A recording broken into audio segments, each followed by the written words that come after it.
Je suis plus BD, j'adore les BD. Je suis abonné au journal de Spirou, si tu veux tout savoir. Mais je lirai le journal du sommelier quand même.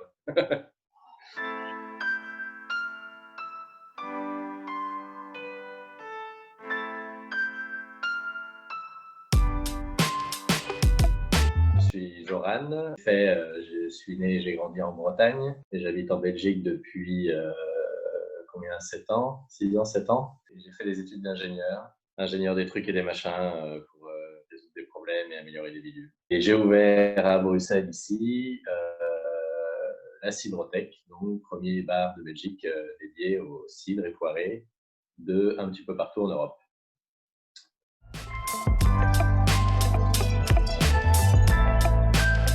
L'histoire a commencé dans ce bar à côté de chez moi sur base d'une blague avec le patron de ce bar, où j'ai dit que j'allais quitter mon boulot d'ingénieur pour faire des crêpes et il m'a tendu la perche et je l'ai saisi. On a fait un événement ensemble une fois pour le fun, des crêpes, et avec ça du coup j'ai dit du cidre, c'était ma vision étriquée du cidre à l'époque, mais c'est à cette occasion-là, en allant chercher du cidre du coup chez un producteur du village d'où je viens en Bretagne, ouais, j'ai découvert qu'il avait ce que c'était que le Guilby, donc cidre de monovariétal, et j'ai goûté là-dedans des choses que j'avais jamais goûtées ailleurs au niveau des arômes et des saveurs. J'ai dit mais c'est super chouette. Je me suis dit mais c'est bien sûr différentes variétés de pommes, différentes variétés de cidre, comme on fait avec le raisin pour le vin.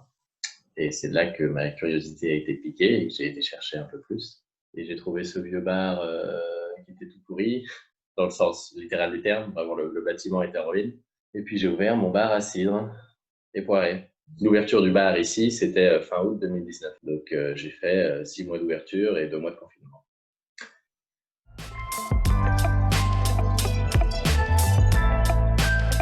Bon. Et ben, il se trouve qu'il y a un des cafés dans cette dynamique de quartier qui s'appelle le Bunche Café, qui était le premier café zéro déchet de Bruxelles. Et elles font des gaufres salées avec un mélange de farine de sarrasin et de farine de froment. C'est super bon. Dans la nourriture comme dans les boissons, j'aime tout.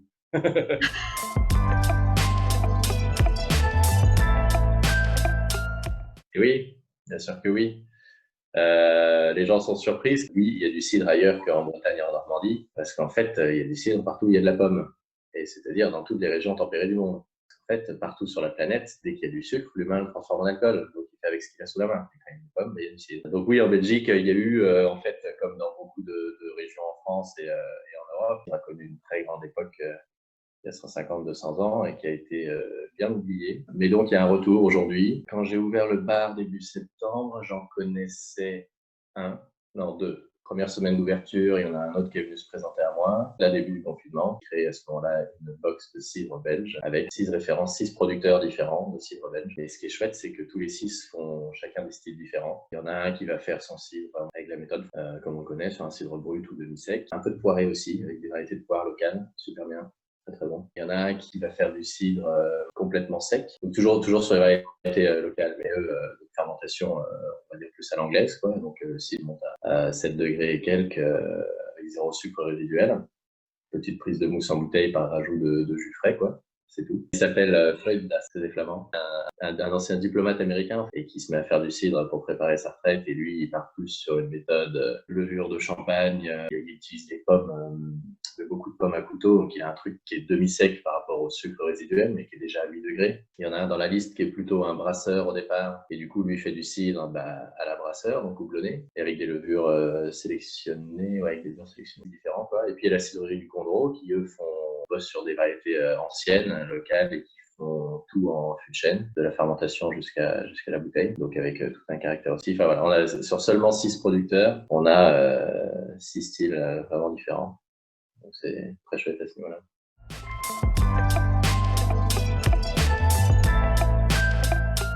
T'en as des bonnes questions.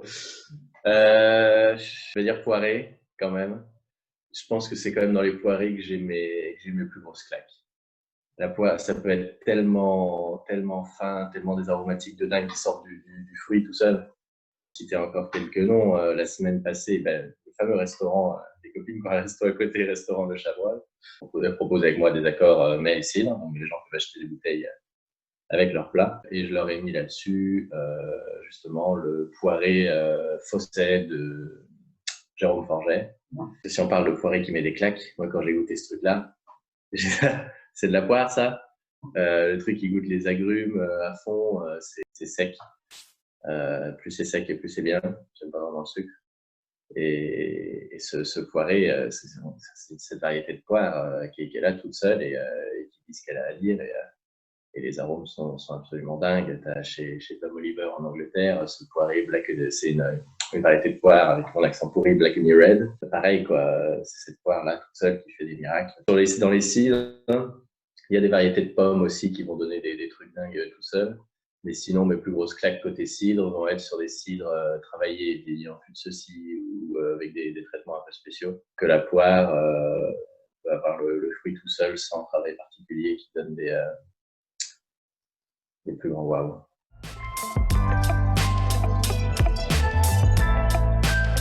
Critère numéro 1, il faut que ça soit bon. Bon, ça ne veut rien dire, donc il faut que ça me plaise. Il faut que moi, j'estime que c'est bon au niveau du goût. Et les critères qui viennent derrière, mais qui sont tout aussi indispensables, que ça soit sans pesticides, enfin donc issu d'une agriculture, je veux dire, intelligente, raisonnée, et entre guillemets le plus local possible. Donc c'est pour ça que je dis je prends que des cidres européens. Ce qui est intéressant pour moi dans le monde du cidre, c'est la diversité des goûts, des types de cidre. Et cette diversité, on l'obtient au niveau européen. Les cidres qui sont faits en Asturie, on ne sait pas les faire en Belgique ou en Angleterre, et vice-versa. Mais je pense que avec le territoire européen, on a toutes les typicités, on peut faire tous les styles de cidre qui existent. Après, chaque producteur est unique. Mais au niveau des styles, des catégories de cidre, je pense que ça n'a rien à apporter à la gamme d'aller faire traverser la planète à des bouteilles. S'il y a des très chouettes choses ailleurs, je limite à l'européen.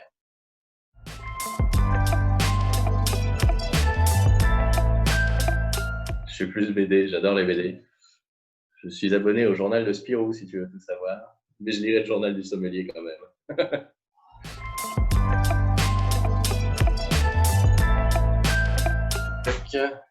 Qui est une superbe fresque faite par une super chouette artiste qui s'appelle Kathleen Nemeus. Le seul coin où... déjà, j'avais envie d'avoir cette fresque derrière moi parce que je l'aime beaucoup. Et c'est un peu l'identité du bar. Et si, en fait, en ce moment, donc, il n'y a aucun autre endroit où je pouvais le mettre. Parce que c'est un peu ces chantiers comme ça. Tiens, pour occuper les heures de confinement, j'ai fabriqué ça aussi avec mes petites mains. Le flight de dégustation. Que les gens puissent prendre 4 petits verres à la pression pour goûter plein de trucs.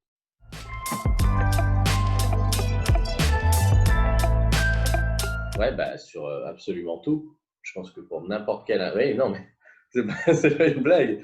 Pour n'importe quel plat, n'importe quel ingrédient, on peut trouver un vin qui va bien, on peut trouver une bière qui va bien, on peut trouver un cidre ou un poiré qu'il suffit de chercher. J'ai oublié parce qu'on avait à peine lancé ça avant le confinement et on n'a pas eu le temps d'en faire beaucoup, ça me marque. Mais le dimanche midi, on propose un plat sur lequel on propose un cidre ou un poiré qui va particulièrement bien. Par exemple, une blanquette de veau, typiquement un blanc. Et ben là, j'ai mis justement ce fameux poiré Black Honey Red de Tom Oliver, dont on parlait, qui est sec, qui est plat, qui est vraiment comme, entre guillemets, comme un vin blanc, sauf que c'est de la poire, donc il y a des nuances dans les notes aromatiques. Ça marchait super bien. Ouais, j'ai eu des clientes qui étaient là en arrivant en disant attention, parce que la blanquette, c'est mon plat préféré. Et elles ont mangé, et elles ont bu, et elles ont dit waouh, c'était pas. Et le poiré Fosset de Jérôme Forget avec un écrasé de pommes de terre au pamplemousse, par de beurre de sureau là-dedans. Ces saveurs-là, ensemble, se sont vraiment mariées. Il y a vraiment eu ce côté accord parfait quand 1 + 1 = 3. C'est pas juste la boisson et le plat. Il y a des nouveaux trucs qui se passent dans la bouche et c'était vraiment dingue.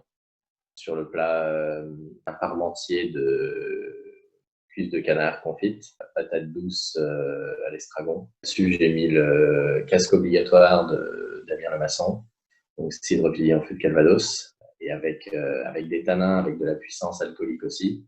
Ça a marché du tonnerre, c'était ultra bon. Côté dessert, tu avais du chocolat blanc avec une confiture fenouil orange et une demi-orange grillée. Ça avec un poiré de nouveau, sur les desserts quand même assez souvent. un poiré ici de chez Ramborne au Luxembourg. Très fruité, très floral, je veux dire. Et là aussi, avec le chocolat blanc, le fenouil, le machin, tout ça se mélangeait de manière vraiment plus qu'harmonieuse, quoi. Ça fait waouh. On peut faire beaucoup de choses, mais ouais, il faut goûter, il faut essayer, quoi. Il y a de l'histoire et de la littérature sur les accords avec le vin, quoi. On sait où on met les pieds. Avec le cidre, ouais, faut quand même vérifier les hypothèses avant de, de le commercialiser, quoi. Franchement. Mais, euh, mais parfois ça marche et parfois très bien.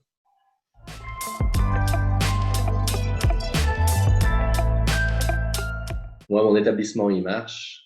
J'ai réussi à avoir suffisamment de monde, justement, par rapport à ce que je racontais sur l'emplacement. Je suis un peu dans un trou. Il y a un manque d'établissements, je vais dire, modernes et sympas comme ça. Il y a des vieux cafés avec 3 mecs qui fument à l'intérieur et une machine à sous, quoi. Du coup, en fait, j'ai une grande partie de ma clientèle au début qui sont des gens qui sont venus juste parce qu'il y a un endroit chouette qui ouvre et qui ne connaissent absolument rien au cidre. À peine s'ils connaissent le mot. Soit ils ont une idée du cidre qui est le truc qu'on voit avec les crêpes, ou alors c'est de toute façon trop sucré et c'est du jus de pomme pétillant alcoolisé, quoi. Et quand ils arrivent devant le comptoir, je leur présente la liste des cidres qui sont à la pression. Je commence à leur parler de amer, de acide, de sec, du taux d'alcool qu'il peut y avoir là-dedans. J'ai beaucoup d'anglais. Parce que les Français, il faut les pousser pour réussir à mettre leur cidre dans des fûts. Et donc, ouais, on a des cidres facilement, souvent de 4 à 8 degrés, quoi, hein, voire 9, voire 11, avec le triple de chez Dupont. Ouais, ça. Un truc, et en fait, je fais goûter. Je leur demande, voilà, souvent beaucoup arrivent un peu avec des retraits comme ça en disant, est-ce que vous avez quelque chose de pas trop sucré? Je leur dis, bah, ça va, des cidres, j'en ai 80, je dois en avoir 5 ou 6 qui sont plutôt sucrés, le reste ne l'est pas. Donc, on va trouver quelque chose qui va vous plaire. Ça va bien se passer, détendez-vous. Goûtez-moi ça. Et là, je fais goûter un truc, quelque chose de bien sec. Et parfois, ils vont dire, oh waouh. De toute façon, ils vont dire, oh waouh, je pensais pas que le cidre, ça pouvait être ça. Il se passe quelque chose que je connais pas ici. C'est étrange, c'est pas désagréable, c'est même plutôt bon ou pas. Et parfois même, ceux qui disaient je veux quelque chose de pas trop sucré, ils vont goûter ça, ils vont dire bah, finalement, si vous avez quand même un peu plus sucré que ça, je veux bien, ça c'est trop sec. En 2 secondes, je leur fais goûter un truc et je démonte tous les préjugés qu'ils avaient sur le cidre. Et en général, ça se passe bien.